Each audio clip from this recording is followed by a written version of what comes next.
आप लोगों ने गांधी जी के अर्ध संरक्षणवाद को समझा। अब गांधी जी की जो दूसरी महत्वपूर्ण तकनीक है वो सत्याग्रह है। देखो,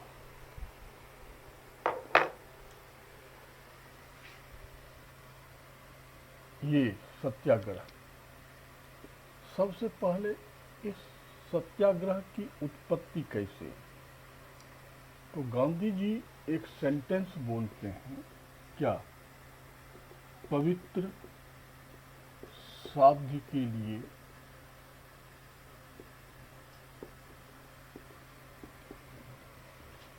साधन पवित्र होना चाहिए।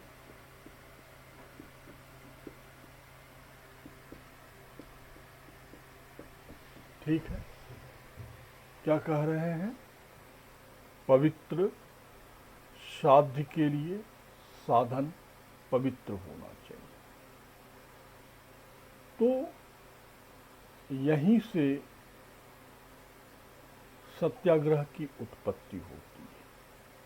ठीक है, तो देखो, गांधी का एक साध्य है और दूसरा क्या है? साधन है। देख बेटा, गांधी का साध्य क्या है? स्वतंत्रता। ठीक है, ये क्या है? पवित्र है। ठीक है, क्यों? ये प्राकृतिक रूप से सत्य है। गांधी जी का साध्य क्या है? स्वतंत्रता।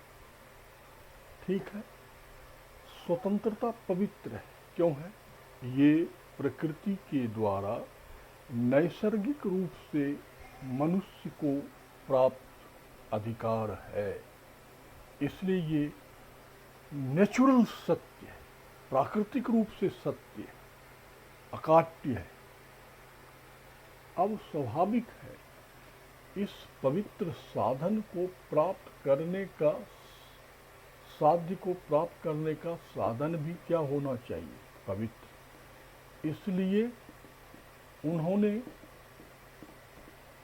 अहिंसा को, स्वतंत्रता को प्राप्त करने के लिए अपना साधन क्या बनाया? अहिंसा। अहिंसा अर्थात जहां पर कोई भी रक्तपात नहीं हो, क्योंकि साध्य पवित्र है तो साधन को भी पवित्र रहना चाहिए। और उन्होंने इसके लिए आग्रह किया, अर्थात ध्यान देना, स्वतंत्रता रूपी साध्य को प्राप्त करने के लिए अहिंसा रूपी साधन के माध्यम से हम आग्रह करेंगे। इसी को मिला दो तो क्या बना? सत्याग्रह। सत्याग्रह का परिभाषा क्या हुआ?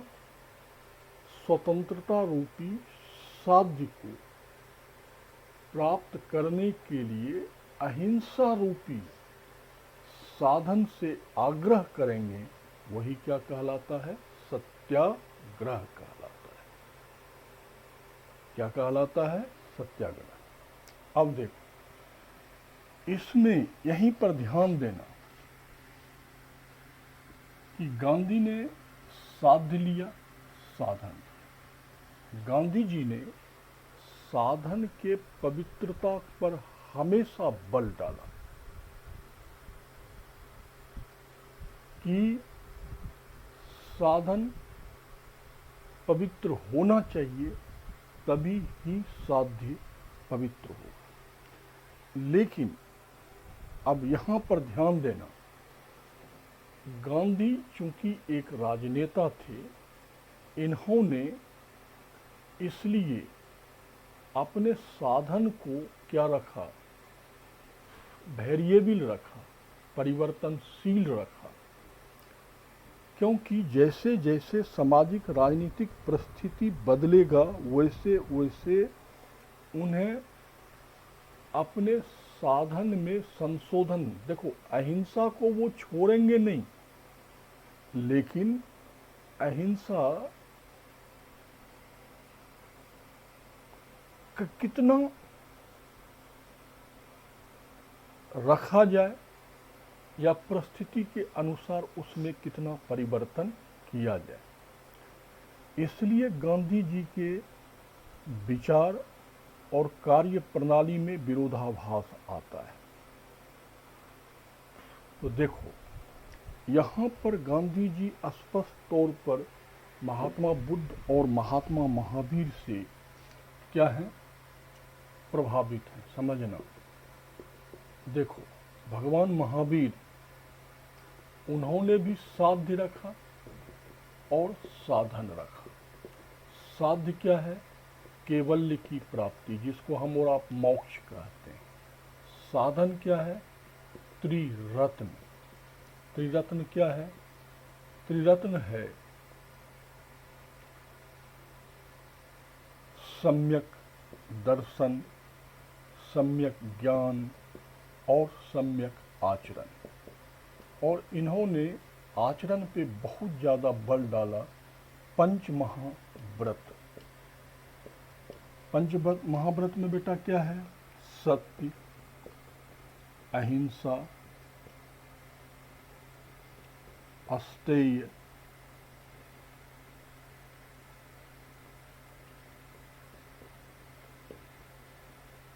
एवं अपरिग्रह, एवं अपरिग्रह। अब यहां पर भगवान बुद्ध आ जाओ। भगवान बुद्ध ने भी साध्य रखा और साधन रखा। समझना, इनका भगवान बुद्ध का साध्य क्या है, बोधिस तत्व, निर्वाण की प्राप्ति, निर्वाण। साधन क्या है, अष्टांगिक मार्ग, सम्यक दर्शन, सम्यक ज्ञान, सम्यक आचरण, सम्यक कर्मांत, जानते होंगे। लेकिन भगवान बुद्ध क्या है, मध्य मार्गी है। अब ध्यान देना, यहाँ साध्य है मोक्ष, यहाँ साध्य है स्वतंत्रता, यहाँ भी साध्य है मोक्ष। ठीक है, यहाँ पर साधन रिजिड है और भगवान बुद्ध ने अपने साध्य को प्राप्त करने के लिए साधन को मध्य मार्गी बना दिया। क्या बना दिया, मध्य मार्गी बना दिया। एज ए एग्जाम्पल समझो, जैसे एक माँ है, उसके पास एक छोटा शिशु है। उस शिशु के पालन पोषण के लिए उस माँ के पास आत्मनिर्भरता नहीं है। अब वो माँ अपने शिशु का पालन पोषण और उसे आत्मनिर्भर करने के लिए वेश्यावृत्ति करती है। क्या करती है, वेश्यावृत्ति करती है। और वेश्यावृत्ति करके वो उस शिशु को आत्मनिर्भर युवक बना देती है। अब भगवान महावीर के अनुसार, क्योंकि उसने ब्रह्मचर्य का पालन नहीं किया, उसने क्या किया, ब्रह्मचर्य का पालन नहीं किया, तो भगवान महावीर के अनुसार यदि उसने ब्रह्मचर्य का पालन नहीं किया, सम्यक आचरण का पालन नहीं किया, तो वो केवल्य की पात्र नहीं है, अर्थात उन्हें मोक्ष की प्राप्ति नहीं है। भगवान बुद्ध क्या कह रहे हैं, क्योंकि वो मध्य मार्गी है, वो कहते हैं उस परिस्थिति में उस माँ के लिए वही अनुकूल सम्यक कर्म था, इसलिए वो निर्वाण को प्राप्त हो गई, अर्थात उसे मोक्ष मिलेगा। अर्थात भगवान बुद्ध को इसीलिए मध्य मार्गी कहा गया कि व्यक्ति को परिस्थिति जन्य कर्म करना चाहिए। इसी प्रकार आप देखोगे ये बुद्ध का पूरा प्रभाव महात्मा गांधी जी के ऊपर है। उन्होंने अपने साध्य को प्राप्त करने के लिए अपने अहिंसा रूपी साधन को लचीला बनाए रखा, मध्यमार्गी बनाए रखा, और जरूरी भी था, क्योंकि वो 27 साल तक स्वतंत्रता की लड़ाई लड़े हैं। तो ओबियसली सामाजिक, राजनीतिक, आर्थिक परिस्थितियां तो बदलती होंगी। तो जब सामाजिक आर्थिक परिस्थितियां बदलेगी तो निश्चित तौर पर क्या होगा, आपको अपने राजनीतिक उपकरणों को लचीला रखना होगा, लेकिन उसके मूल स्वरूप को परिवर्तित नहीं करना होगा। तो उसी प्रकार गांधी जी के विचार और विचारधारा में जो तुम लोग विरोधाभास देखते हो, वो इसी दर्शन का प्रभाव है। अब समझो कि गांधी जी ने सत्याग्रह और अहिंसा के मार्ग को क्यों अपनाया। देखो, आप जिस सामाजिक पारिवारिक पृष्ठभूमि से आते हो, आपके ऊपर सबसे पहले उसी का प्रभाव पड़ता है। और आप ये जान लो कि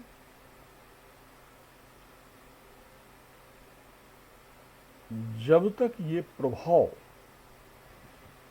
आप कहीं भी पढ़ लो, लिख लो, कुछ भी कर लो, जो आपका इनिशियल प्रभाव पड़ा है वो आपके ऊपर दिखाई देगा,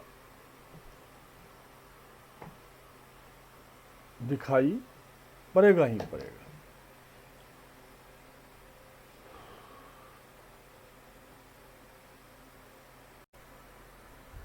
अब देखिए, ठीक उसी प्रकार गांधी जी के ऊपर भी अपने सामाजिक और पारिवारिक पृष्ठभूमि का प्रभाव है। गांधी जी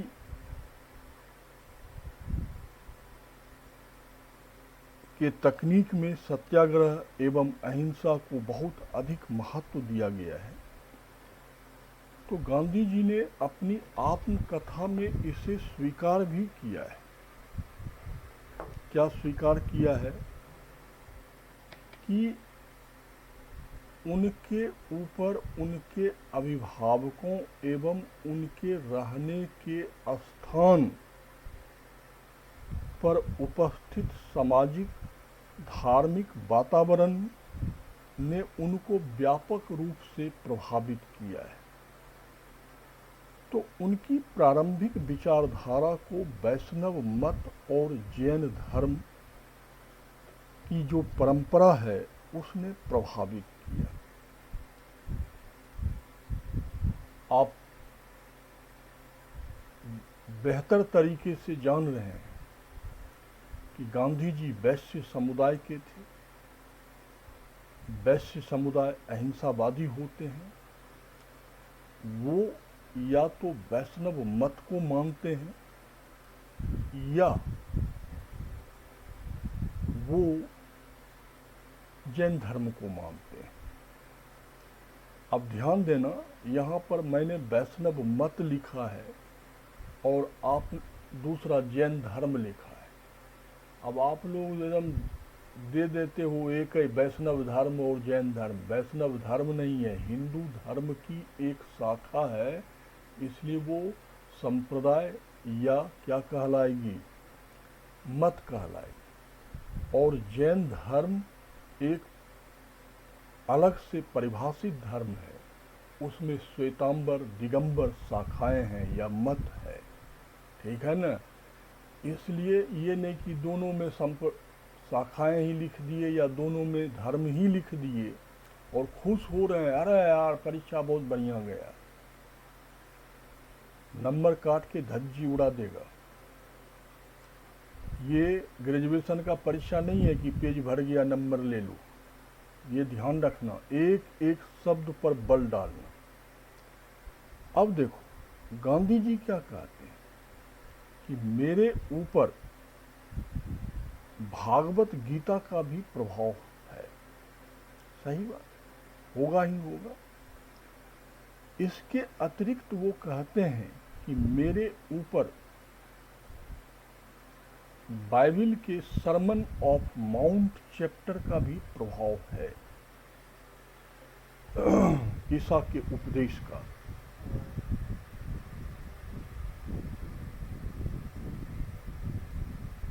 अब आ रही है आवाज, देखना। तो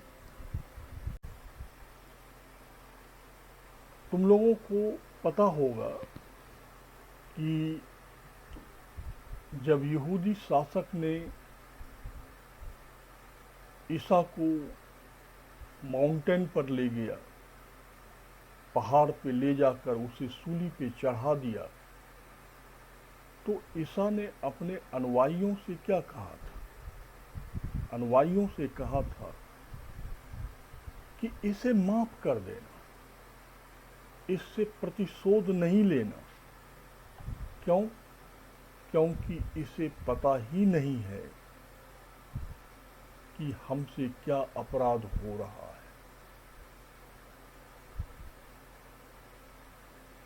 यहीं पर ईसा ने कहा था कि यदि आपके गाल पर कोई एक तमाचा मारे तो आप उसे दूसरा तमाचा आगे रख दें, आप दूसरा गाल आगे कर दें। तो ईसा का ये संदेश बाइबल के सरमन ऑफ माउंट चैप्टर में है। तो गांधी जी अपनी आत्मकथा में लिखते हैं कि मेरे ऊपर सरमन ऑफ माउंट का भी प्रभाव है।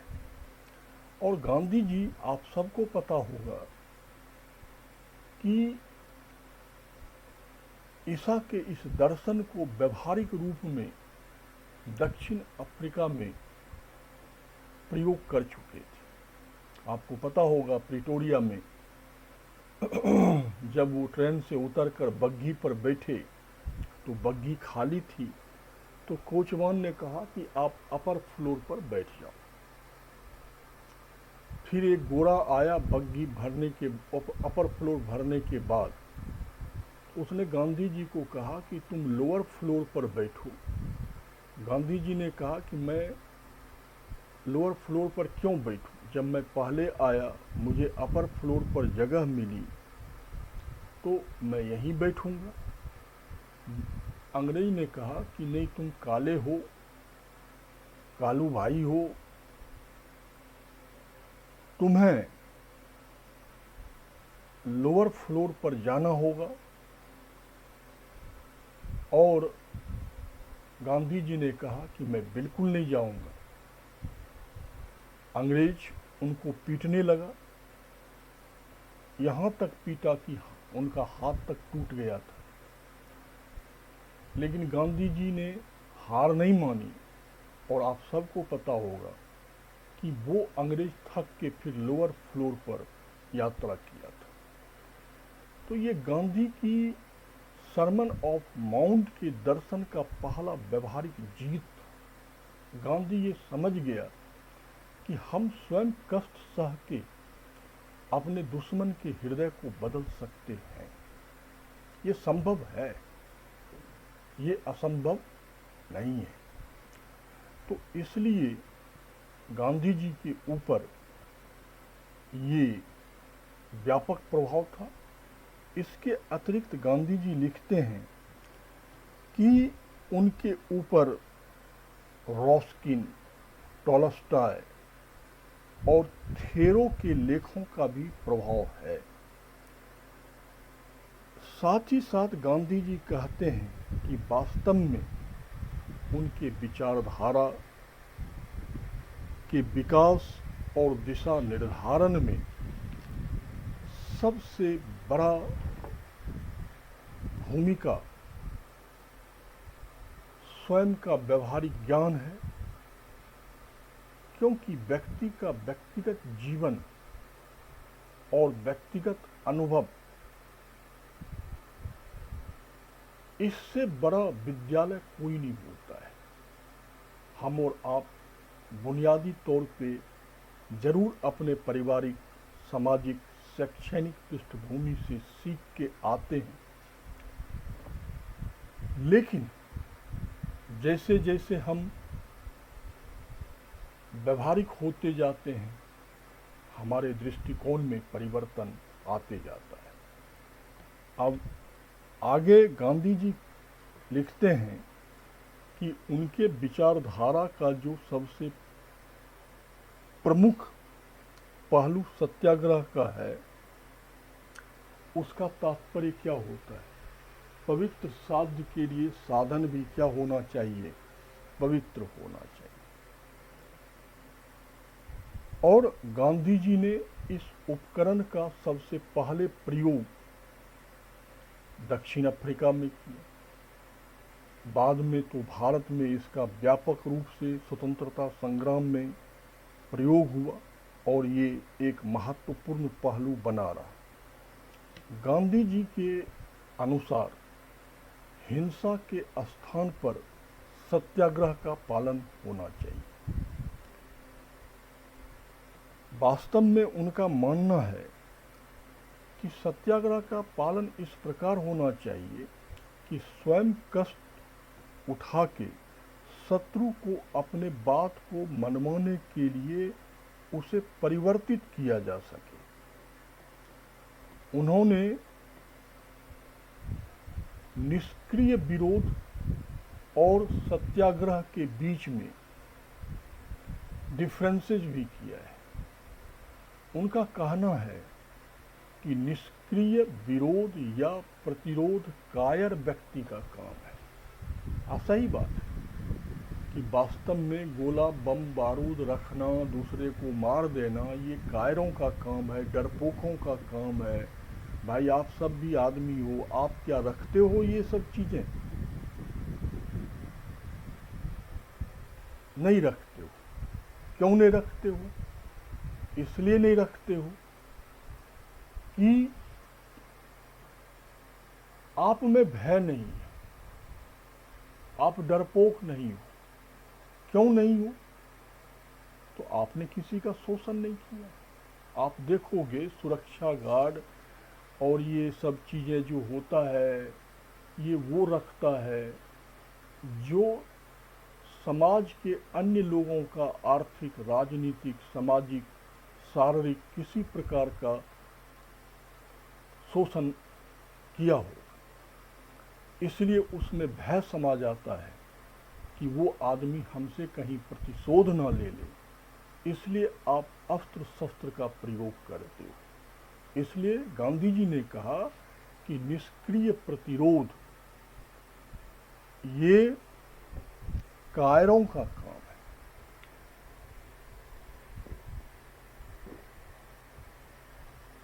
जो कायर प्रवृत्ति का होता है वो हिंसक प्रवृत्ति का होता है। बट सत्याग्रह, ध्यान देना, सत्याग्रह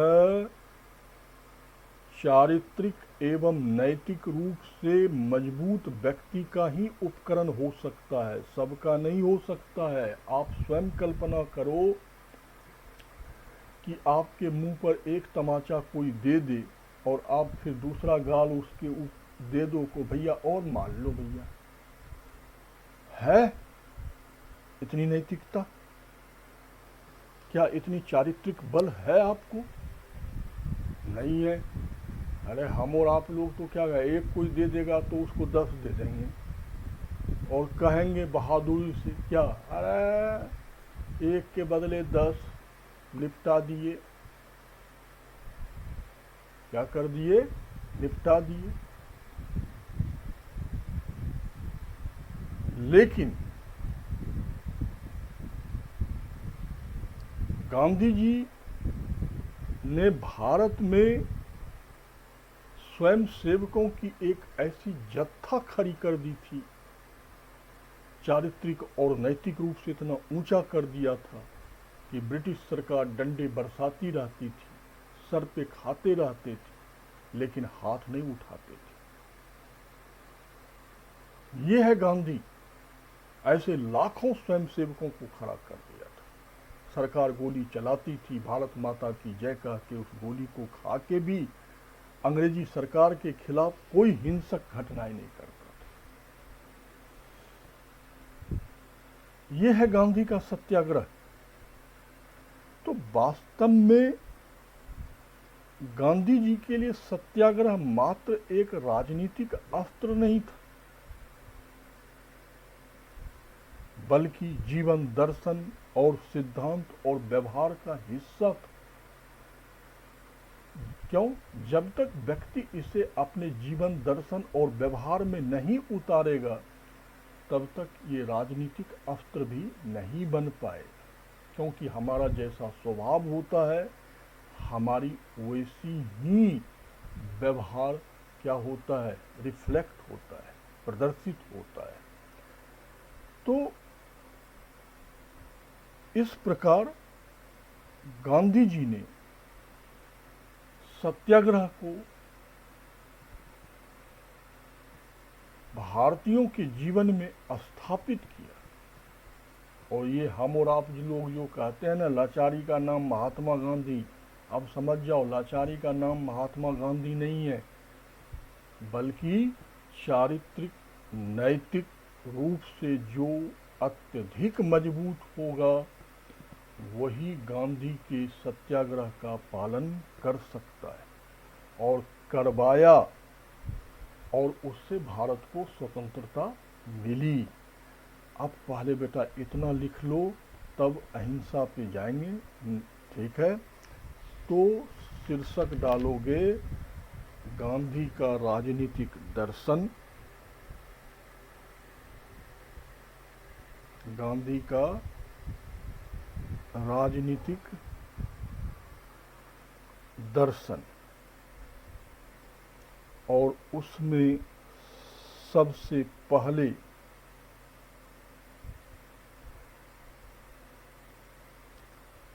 दोगे अर्ध संरक्षणवाद। अर्ध संरक्षणवाद अब लिखना शुरू करो। गांधी जी का मानना था कि औपनिवेशिक सत्ता के द्वारा, औपनिवेशिक सत्ता के द्वारा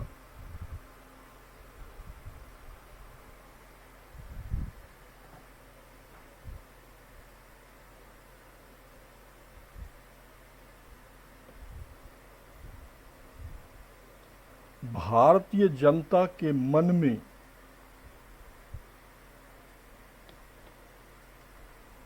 दो धाराएं स्थापित की गई,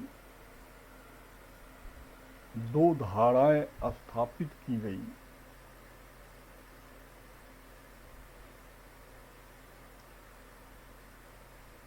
ये धाराएं थी, पहला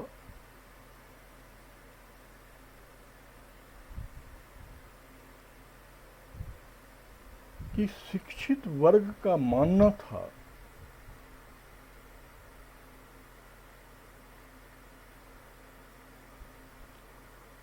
शिक्षित वर्ग का मानना था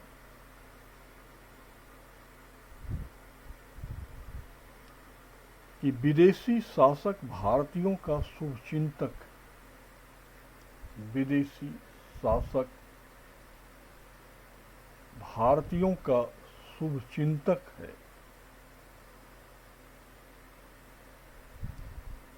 दूसरा कि अशिक्षित भारतीयों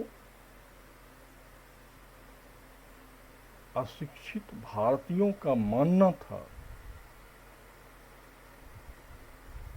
कि अंग्रेज अपराजित,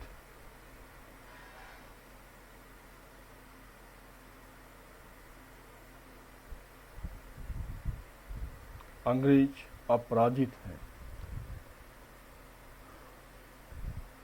इन्हीं विचारधाराओं के ऊपर, इन्हीं विचारधाराओं, अच्छे से लिखना, इन्हीं विचारधाराओं के ऊपर औपनिवेशिक शासन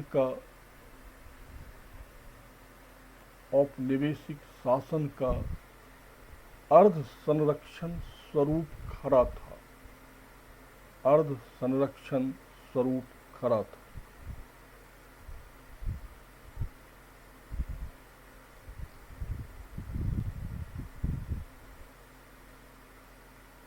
अब इन्हीं संदर्भों में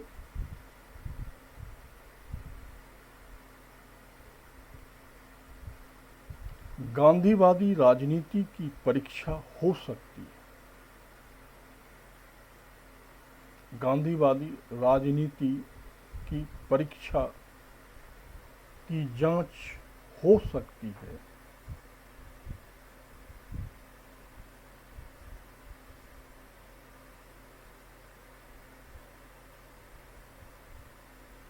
गांधी जी ने अपने तकनीक के द्वारा, अपने तकनीक के द्वारा औपनिवेशिक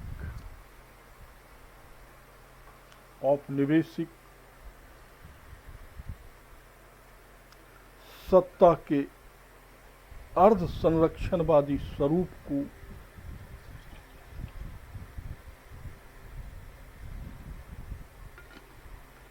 अर्ध संरक्षणवादी स्वरूप को चुनौती दिया।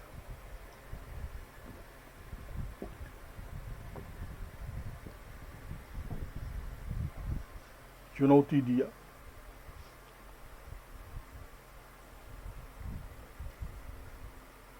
गांधी जी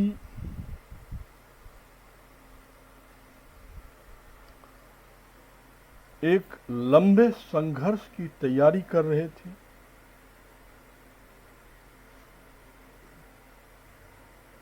एक लंबे संघर्ष की तैयारी कर रहे थे और वो ब्रिटिश के वर्चस्व की लड़ाई भी लड़ रहे थे। ब्रिटिश वर्चस्व की लड़ाई भी लड़ रहे थे।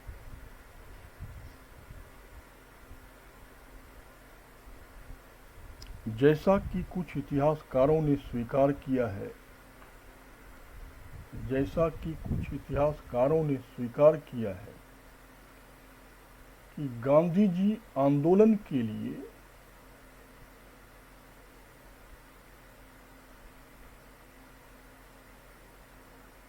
युद्ध की स्थिति स्थापित कर रहे थे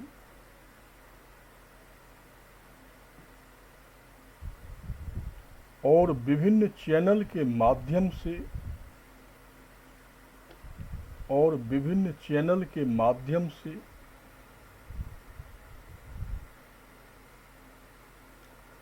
सामान्य जनता पर अपना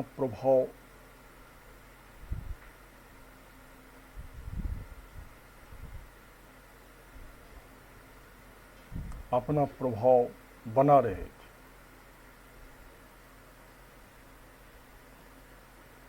चूंकि गांधी जी को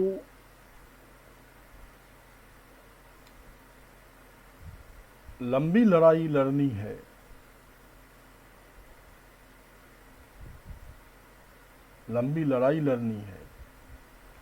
इसलिए गांधी ने अपनी रणनीति को तैयारी, संघर्ष, तैयारी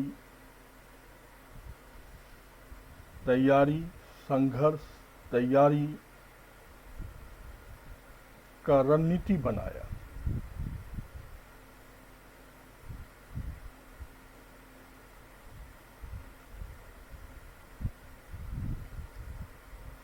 अर्थात गांधी प्रत्यक्ष संघर्ष के पश्चात थोड़े काल के लिए अवकाश लेकर आगे के संघर्ष की तैयारी करते थे।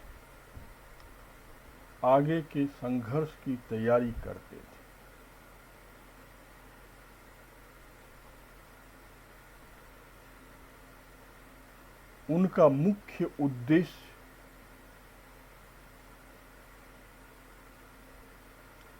क्रमिक रूप से आगे बढ़ना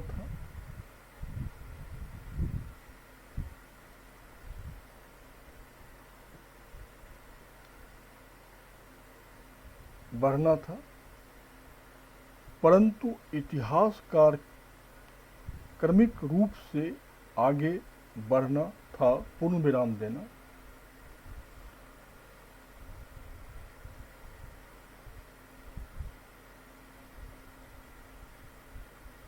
वस्तुतः गांधी जी को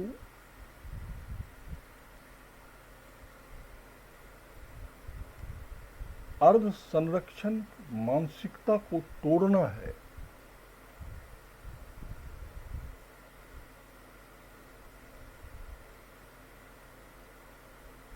इसके लिए जन आंदोलन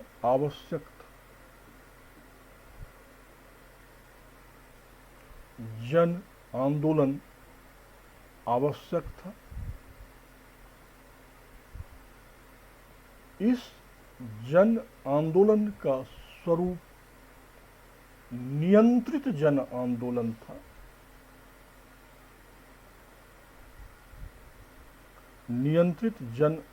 था।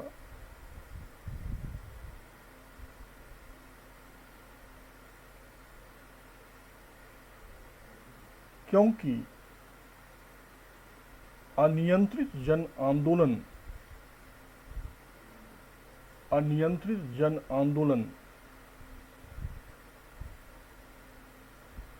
लंबे समय तक नहीं चलाया जा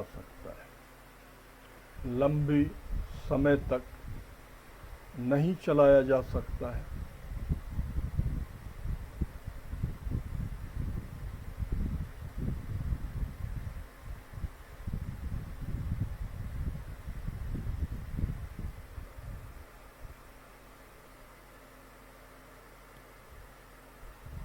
इस प्रकार गांधी जी ने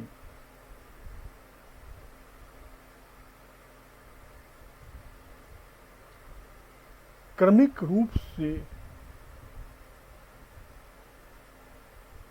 राष्ट्रीय आंदोलन को आगे भी बढ़ाया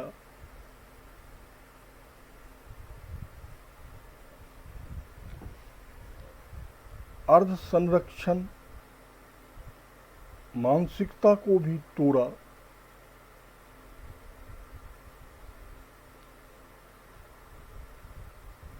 और कांग्रेस को भी एक निश्चित ढांचा प्रदान किया।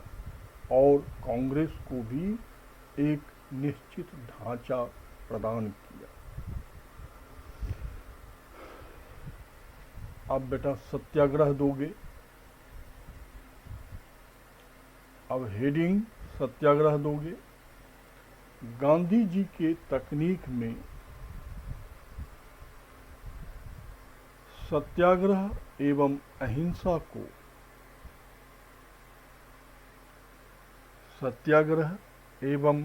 अहिंसा को अधिक महत्व दिया गया।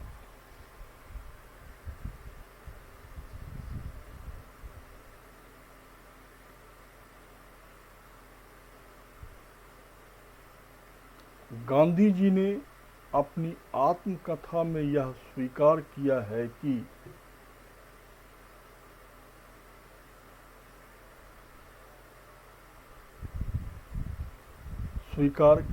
कि उनके अभिभावकों के दृष्टिकोण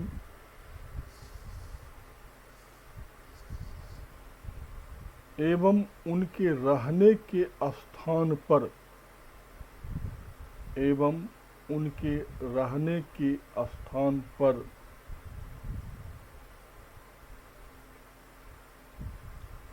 उपस्थित सामाजिक और धार्मिक वातावरण ने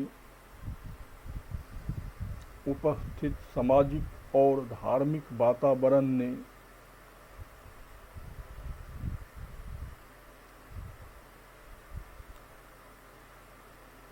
उनको व्यापक रूप से प्रभावित किया।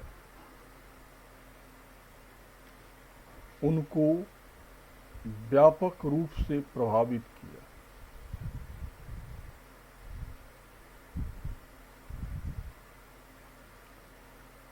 उनकी प्रारंभिक विचारधारा को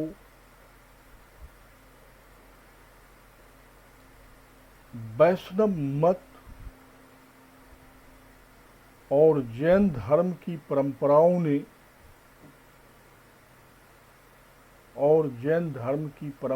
ने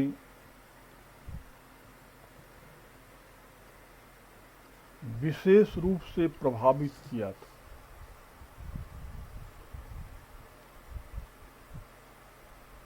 किया था। गांधी जी के ऊपर भागवत गीता का भी प्रभाव था।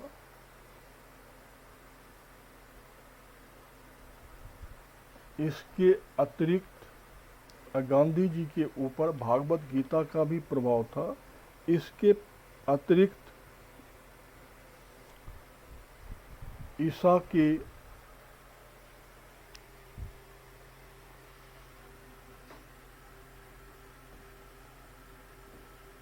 सरमन ऑफ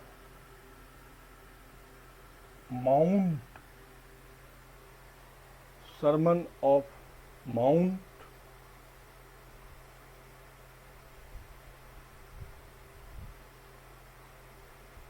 के उपदेश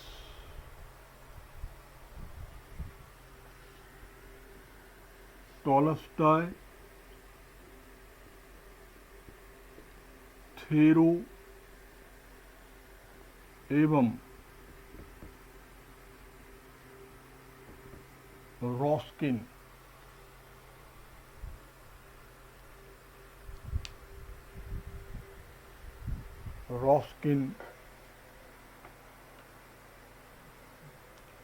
के लेखों ने भी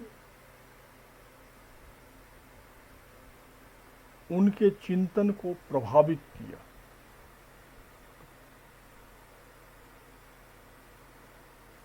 लेकिन इन सब के साथ साथ उनके विचारधारा के विकास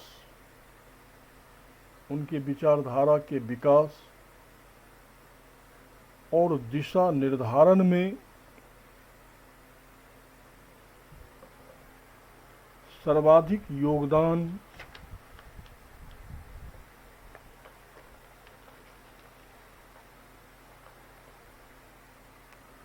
उनके जीवन का व्यक्तिगत अनुभव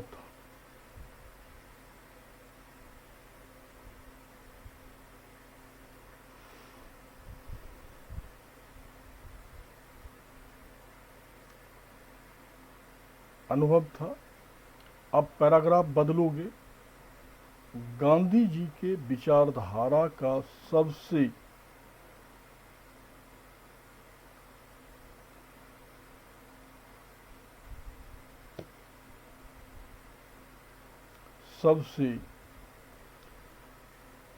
महत्वपूर्ण पहलू सत्याग्रह का है,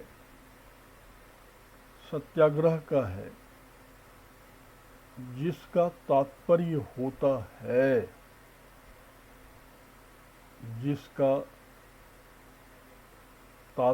होता है इनवाइटेड शुरू करोगे पवित्र साध्य के लिए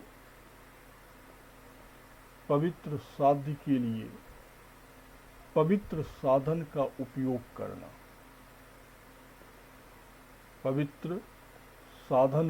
उपयोग करना। इनवाइटेड बंद करोगे पूर्ण विराम दोगे। गांधी जी ने इस उपकरण का प्रथम प्रयोग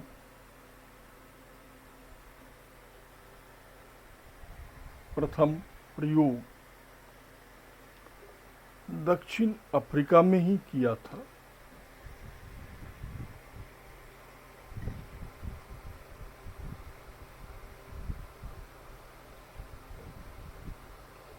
परंतु 1919 के उपरांत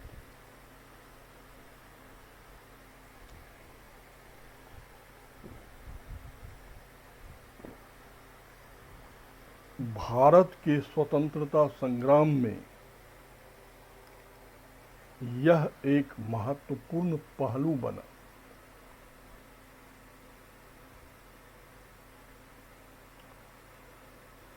एक महत्वपूर्ण पहलू बना। गांधी जी के अनुसार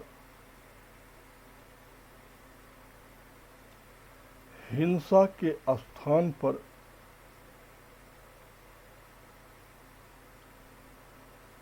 सत्याग्रह का प्रयोग स्वयं कष्ट सहकर इस प्रकार किया जाना चाहिए था कि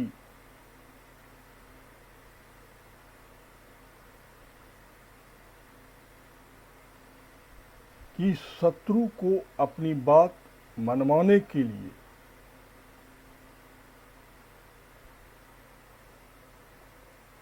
बदला जा सके।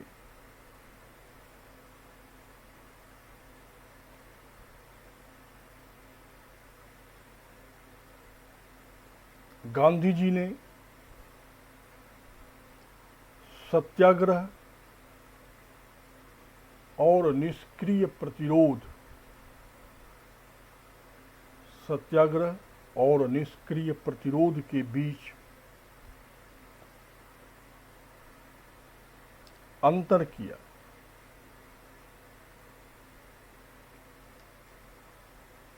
उन्होंने लिखा है कि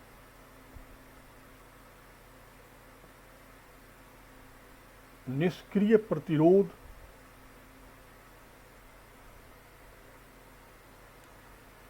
एक कमजोर व्यक्ति का अस्त्र है, एक कमजोर व्यक्ति का अस्त्र है जिसमें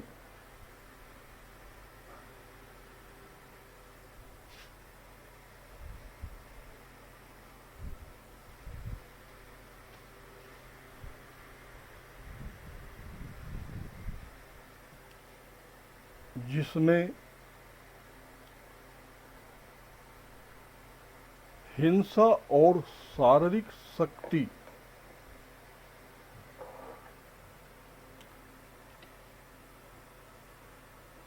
का प्रयोग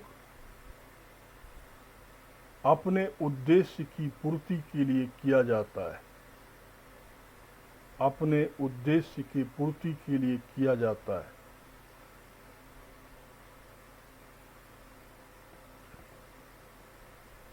जबकि सत्याग्रह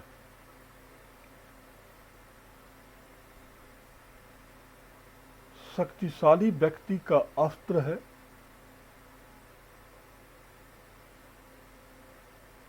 और उसमें किसी प्रकार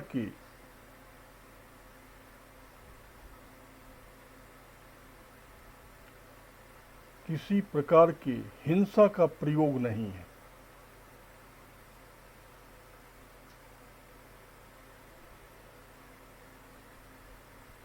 वास्तव में गांधी जी के लिए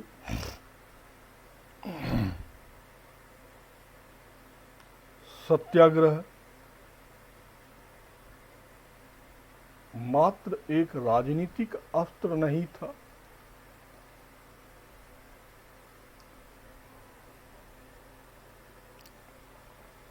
एक राजनीतिक अस्त्र नहीं था, बल्कि यह जीवन, दर्शन और सिद्धांत के व्यवहार का हिस्सा था।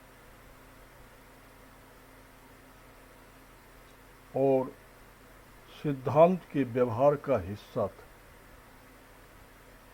गांधी जी का यह विश्वास था कि